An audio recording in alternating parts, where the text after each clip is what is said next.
Lord Oxhead's Secret, a romance in one chapter. It was finished. Ruin had come. Lord Oxhead sat gazing fixedly at the library fire. Without, the wind soughed around the turrets of Oxhead Towers, the seat of the Oxhead family.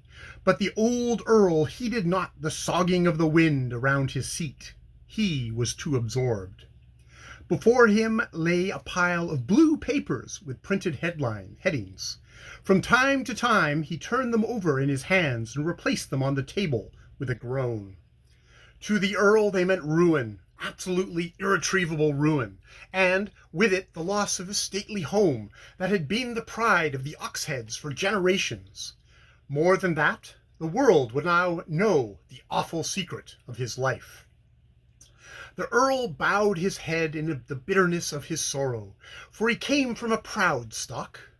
About him hung the portraits of his ancestors. Here on the right, an Oxhead who had broken his lance at Crecy, or immediately before it. There, McWeeny Oxhead, who had ridden madly from the stricken fields of Flodden to bring the affrighted burghers of Edinburgh all the tidings that he had been able to gather in passing the battlefield. Next him hung the dark half-Spanish face of Sir Arminius Oxhead of Elizabethan days, whose pinnace was the first dashed to Plymouth with the news that the English fleet, as nearly as could be judged from a reasonable distance, seemed about to grapple with the Spanish Armada. Below this, the two Cavalier brothers, Giles and Everard Oxhead, who had sat in the oak with Charles II. Then, to the right again, the portrait of Sir Ponsonby Oxhead, who had fought with Wellington in Spain and had been dismissed for it. Immediately before the Earl, as he sat, was the family escutcheon, emblazoned above the mantelpiece. A child might have read the simplicity of its proud significance. An ox, rampant, quartered in a field of gulls, with a pike dexter and a dog intermittent in a plain parallelogram right center, with the motto, Hic Hacio Hoc, Hojus, Hojus, Hojus. Father! The girl's voice rang clear through the half-light of the wainscoted library. Gwendolen Oxhead had thrown herself about the Earl's neck. The girl was radiant with happiness. Gwendolen was a beautiful girl of 33, typically English in the freshness of her girlish innocence. She wore one of those charming walking suits of brown holland, so fashionable among the aristocracy of England, while a rough leather belt encircled her waist in a single sweep. She bore herself with that sweet simplicity which was her greatest charm. She was probably more simple than any girl of her age for miles around.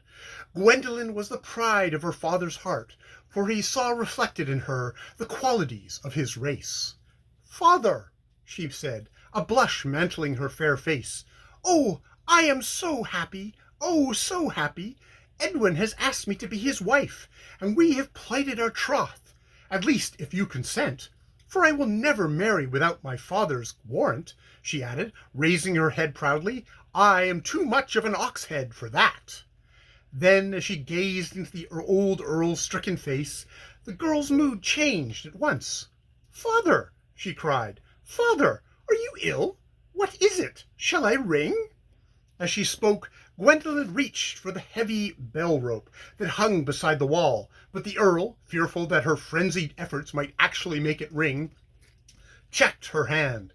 I am indeed troubled, deeply troubled, said Lord Oxhead. But of that anon. Tell me first, what is this news you bring? I hope, Gwendolen, that your choice has been worthy of an Oxhead, and that he to whom you have plighted your troth will be worthy to bear our motto with his own. And, raising his eyes to the escutcheon before him, the Earl murmured, half unconsciously, Hic Hacio Hoc, Hojus, Hojus, Hojus, breathing perhaps a prayer as many of his ancestors had done before him, that he might never forget it. Father, continued Gwendolen, half timidly, Edwin is American. You surprise me indeed, answered Lord Oxhead, And yet, he continued, turning to his daughter with the courtly grace that marked the nobleman of the old school, why should we not respect and admire the Americans? Surely there have been great names among them. Indeed, our ancestor, Sir Amyas Oxhead, was, I think, married to a Pocahontas. At least, if not actually married. The Earl hesitated a moment. At least they loved one another, said Gwendolen simply. Precisely, said the Earl, with relief. They loved one another. Yes, exactly. Then, as if musing to himself, yes, there have been great Americans. Bolivar was an American. The two Washingtons, George and Booker, are both Americans. There have been others too, though for the moment I do not recall their names. But tell me, Gwendolen, this Edwin of yours, where is his family seat? It is at Oshkosh, Wisconsin, father. Ah, say you so, rejoined the Earl with ringing interest. Oshkosh is, indeed, a grand old name. The Oshkoshs are a Russian family, and Ivan Oshkosh came to England with Peter the Great and married my ancestress. Their descendants in the second degree, once removed, mixed up Oshkosh, fought at the burning of Moscow, and later at the sack of Salamanca, and the Treaty of Andropol. And Wisconsin, too, the old nobleman went on, his features kindling with animation. For he had a passion for heraldry, genealogy, chronology, and commercial geography. The Wisconsins, or better, I think, the Guskoskins, are of old blood. A Guskonskin followed Henry I to Jerusalem and rescued my ancestor, hard up Oxhead, from the Saracens, and another Guskoskin. Nay, father, said Gwendolen, gently interrupting, Wisconsin is not Edwin's own name. That is, I believe, the name of his estate. My lover's name is Edwin Einstein. Einstein, repeated the Earl dubiously. An Indian name, perhaps, yet the Indians are many of them of an excellent family. An ancestor of mine. Father, said Gwendolen, again interrupting, here is a portrait of Edwin. Judge for yourself if he be noble. With this, she placed in her father's hand an American tintype, tinted in pink and brown. The picture represented a typical specimen of American manhood, of that Anglo-Semitic type so often seen in persons of mixed English and Jewish extraction. The figure was well over 5 feet 2 inches in height and broad in proportions. The graceful sloping shoulders harmonized with a slender, well-poised waist, and with a hand pliant yet prehensile. The pallor of the features relieved by a drooping black mustache. Such was Edwin Einstein, to whom Gwendolen's heart, if not her hand, was already affianced. Their love had been so simple and yet so strange. It seemed to Gwendolen that it was but a thing of yesterday, and yet in reality they had met 3 weeks ago. Love had drawn them irresistibly together. To Edwin, the fair English girl with her old name and wide estates possessed a charm that he scarcely dared to confess to himself. He determined to woo her. To Gwendolen, there was in Edwin's bearing, the rich jewels that he wore, the vast fortune that rumor ascribed to him, that appealed to something romantic and chivalrous in her nature. She loved to hear him speak of stocks and bonds, corners and margins, and his father's colossal business. It all seemed so noble and so far above the sordid lives of the people about her. Edwin, too, loved to hear the girl talk of her father's estates, of the diamond-hilted sword that the Saladin had given, or lent, to her ancestor hundreds of years ago. Her description of her father, the old Earl, touched something romantic in Edwin's generous heart.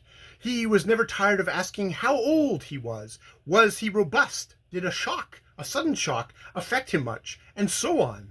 Then had come the evening that Gwendolen loved to live over and over again in her mind, when Edwin had asked her in his straightforwardly manly way whether, subject to certain written stipulations to be considered later, she would be his wife, and she, putting her hand confidingly in his hand, answered simply that, subject to the consent of her father and pending the always necessary legal formalities and inquiries, she would. It had all seemed like a dream, and now Edwin Einstein had come in person to ask her hand from the Earl, her father. Indeed, he was at this moment in the outer hall, testing the gold leaf in the picture frames with his penknife while waiting for his affianced to break the fateful news to Lord Oxhead. Gwendolen summoned her courage for a great effort. "Papa," she said, There is one other thing that is fair to tell you. Edwin's father is in business." The Earl started in his seat in blank amazement. "In business?" he repeated. "The father of the suitor of the daughter of Oxhead in business? My daughter, the stepdaughter of the grandfather of my grandson? Are you mad, girl? It is too much, too much." "But, father," pleaded the beautiful girl in anguish, "hear me. It is Edwin's father, Sarcophagus Einstein Sr., not Edwin himself. Edwin does nothing. He has never earned a penny. He is quite unable to support himself. You have only to see him to believe it. Indeed, dear father, he is just like us. He is here now, in this house, waiting to see you. If it were not for his great wealth—" "Girl," said the Earl sternly, "I care not for the man's riches. How much has he?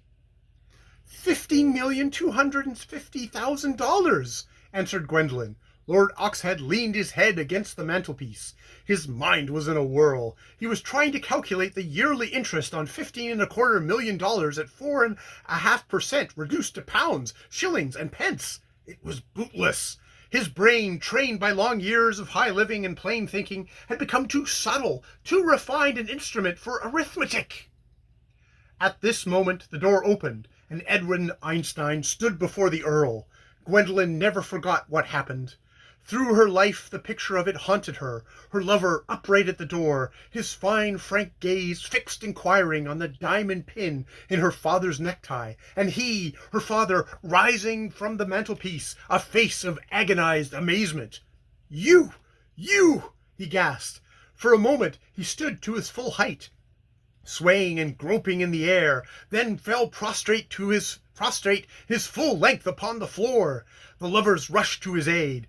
Edwin tore open his neckcloth and plucked aside the diamond pin to give him air, but it was too late. Earl Oxhead had breathed his last. Life had fled. The Earl was extinct. That is to say, he was dead. The reason of his death was never known. Had the sight of Edwin killed him? It might have. The old family doctor, hurriedly summoned, declared his utter ignorance. This, too, was likely. Edwin himself could explain nothing. But it was observed that after the Earl's death and his marriage with Gwendolen, he was a changed man. He dressed better, talked much better English. The wedding itself was quiet, almost sad. At Gwendolen's request there was no wedding breakfast, no bridesmaids, and no reception, while Edwin, respecting his bride's bereavement, insisted that there should be no best man, no flowers, no presents, and no honeymoon. Thus, Lord Oxhead's secret died with him. It was probably too complicated to be interesting anyway. And that is the end of Lord Oxhead's Secret.